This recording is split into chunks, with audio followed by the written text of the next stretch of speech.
That was another reply video to Red Wine. Yeah, some good points. General subject, you know, it's a lot of issues. On the subject of religion, I think we sort of agree. I mean, our ancestors had an excuse to be ignorant. My only point is we don't have that excuse anymore, and that the ignorance has become dogmatic. It's become a rule, an unchangeable rule. I don't know when the Bible was revised for the last time, but it was that inability to ever revise this story, ever change this book, that was the death of human intelligence and religion surviving together.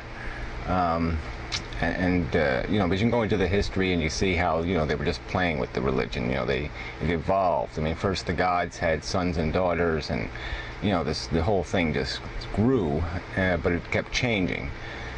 And it's that inability to change and inability to adapt to reality that just makes it toxic. I mean, it's just toxic to intelligence. And I think another thing we're going to, you know, to me it's not a Rorschach test, because there's some objective truth here somewhere. You know, you can't, everything isn't just somebody's opinion, everything isn't just some point of view. There has to be, you know, I'm a believer, and there's these absolute truths sitting out there. They're right out there somewhere. And it's our job to find them. And like evolution was one of those truths. It was just waiting for us to discover it. The speed of light, the speed of sound, these are all truths that are sitting out there, and then we have to discover them. And so I say the absolute truths in the end are going to say that religion was a net evil, a net destructive force, because it prevented us from dealing with our own psychology. It prevented us from analyzing ourselves and analyzing our existence, because we gave it away to this stupid book. We said the book has the answers, and the book doesn't have the answers. The book has discovered a couple of things. You know, it's a huge fat book, and so it's no surprise that it's got a couple of things right. And so yeah, they got it right with the golden rule, you know, maybe two other things, you know, but that's it for this whole big huge book. That's about all you're going to get out of it that's worth anything. And those things are logically deducible. You don't need the book to know those things. You can logically, mathematically almost deduce them. I mean, if you know, I've used this analogy before, but I mean, yeah, obviously if you understand the concept of equality, if I understand that your pain and your reality is just as real as my reality, well, then I'm going to understand that there's no net difference between us, and that's something that's, you know, if one of us has to have a broken leg, I shouldn't automatically, because it's me, decide that I should, you know, not have the broken leg, and that you should. You know what I'm saying? I mean, that kind of selfishness, we can use that in our little lives, but in the big picture, we've got to understand that decisions have to be made by some objective standard, not emotionally, because this concept of equality has got to be understood. That we can't just call something a they or a them and do something to they or them without realizing that it's still going to have meaning. You know, that it doesn't mean that we're doing it to nobody. We're doing it to somebody.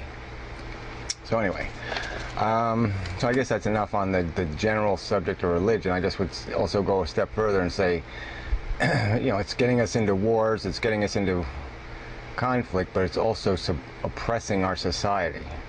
I mean, the whole, you know, abortion, you go gay rights, and even freedom of speech is suppressed in many venues because of community standards. You know, artistic freedom is completely suppressed. You know, you got to be very careful about how you use certain body parts and blah blah blah. It's just bullshit. And then things like, you know, Jack Kevorkian ended up in jail just because a bunch of Catholics decided to throw him in jail. I mean, it was nothing short, of an inquisition.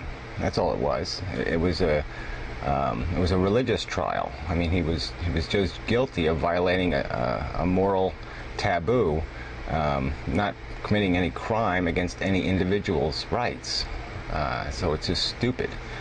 And that's what religion leads to, is that kind of dogmatic bullshit. And that's its real evil. So back to the narrative. It's good you can see that you be fact-based first. And, we've conceded that, religions were formed in an atmosphere where they had an excuse for ignorance. But like I said, we don't have an excuse for dogma today. I mean, that's the funny part, is the ignorant people of the past weren't as dogmatic as we are now. And that's the real evil, is to turn this storybook into absolute truth. Excuse me. So then there's this, you use the word love, about life and stuff, and in the general sense. I mean, to me,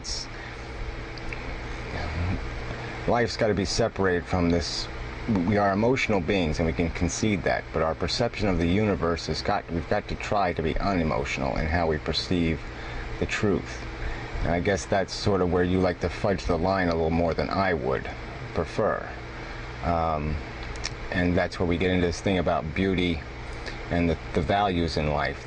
Most of the values, when I say they are illusions or mirages, I'm just saying that the whole idea of us being impressed by something sensually is a construct of our physiology. It's the way we've been constructed. We've been constructed to get horny about things. And so that's what I mean by an illusion.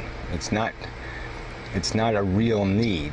It's a need contrived from within inside of us. This hunger for the whole idea of attractiveness, the whole idea of that stimulation through perception. And then especially when you consider that half of that is controlled by nature, and the other half is being controlled by conditioning, and a very tiny percentage of the average human sensibilities are being controlled by their intellectual understanding.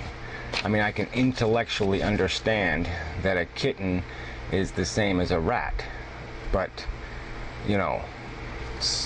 perceptually, emotionally, through my conditioning, through my feelings, I can't feel that truth. I live a different truth than my mind knows. And we do this all the time. I mean, we were, constantly, it's the whole excuse for the whole abortion issue and everything else, is that people turn this ball of cells into a complete human being, essentially, into some kitten form of humanity.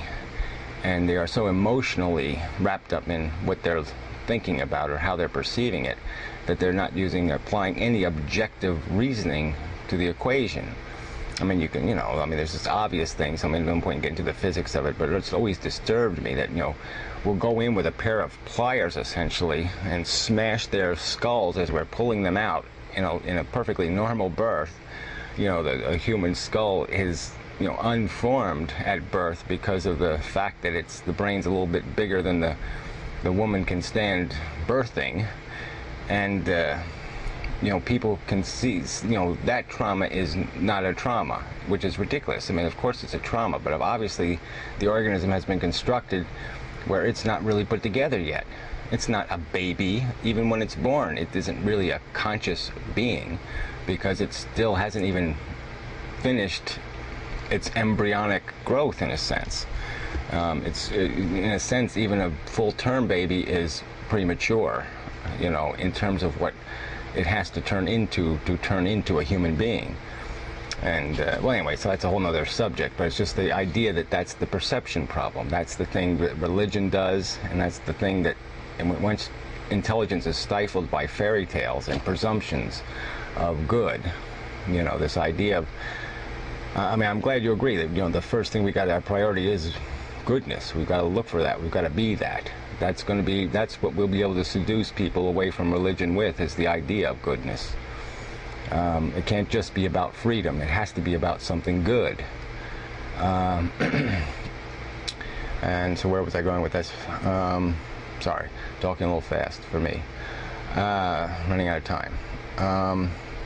So anyway, yeah, it's just, you know, it's just the getting caught up in, that's all I meant by illusion. It's just that we are manufacturing our emotions, and that we're allowing ourselves, even as atheists, we're still not being very pure, because the culture has conditioned us to find value in life. And I'm not saying life doesn't have value, and I'm not saying we shouldn't wallow in our, you know, horniness, or whatever it is you want to call it, your love for red wine, or whatever your love is for. Everybody should, you know, have that opportunity to wallow in there, in that splendor, because it is splendid. I'm just saying the two worlds have to be kept separate. You can't intellectually allow that, you know, that love thing to invade your intellect. Okay.